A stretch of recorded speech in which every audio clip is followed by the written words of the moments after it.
This is the most engaging open-world title ever made. Despite a serious shortage of likeable characters, a few disappointingly shallow mechanics, and the mother of all pacing issues in its storytelling, Metal Gear Solid V: The Phantom Pain remains above all a supremely addictive game. It merges stealth gameplay seamlessly with high-octane firefights and turns a set of simple objectives — fight, destroy, retrieve — into a massively replayable, ever-evolving core gameplay loop. Add to that a healthy dash of eccentric Metal Gear charm, and you're onto a winner. It's just a pity that outside of the context of its sprawling franchise, the Phantom Pain story is one of the least interesting director Hideo Kojima has ever conceived. And that's a real shame, because the gameplay here is the best we've ever seen in a Metal Gear Solid title. With a buddy at your side, you're free to use stealth, cunning, or violence in any combination you fancy. From inflatable decoy soldiers to pitched sniper battles, there are dozens of sides to the Phantom Pain's action.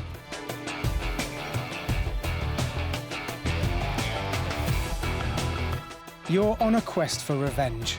As such, it's up to you to pick from a broad list of essential missions and resource-boosting side ops, and deploy across the gorgeously rendered valleys of Afghanistan to assassinate generals, hunt tanks, rescue wildlife, and complete a cornucopia of other objectives, almost all wrapped around annihilating a target or stealing something or someone of importance to your sprawling oil rig fortress mother base. It's those thefts that bring the game's most charming asset, your Fulton balloon retrieval device, into the fore.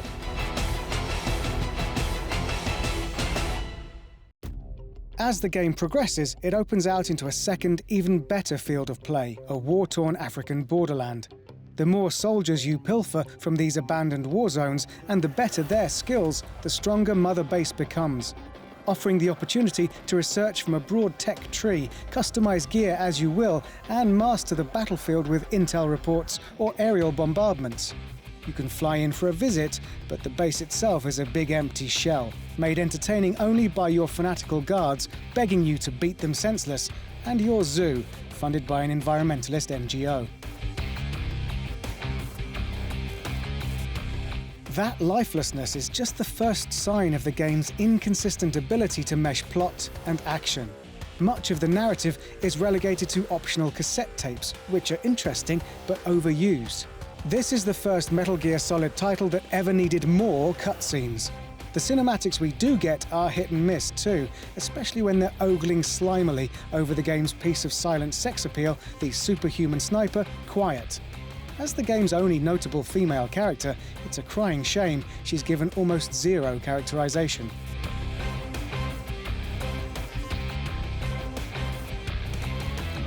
The plot ends up giving us too little, too late.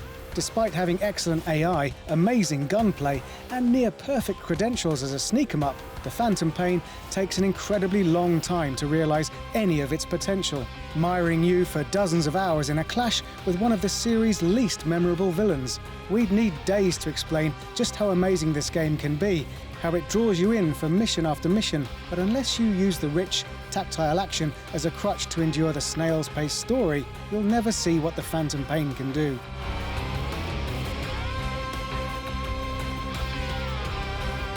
Perhaps it's a symptom of Kojima's meltdown of his relationships with developer Konami.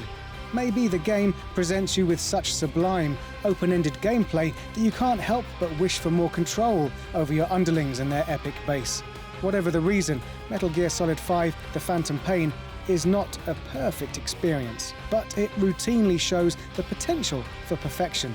Only series fans will appreciate the job it does of filling out the story, but every single one of you will find something to love in its gameplay.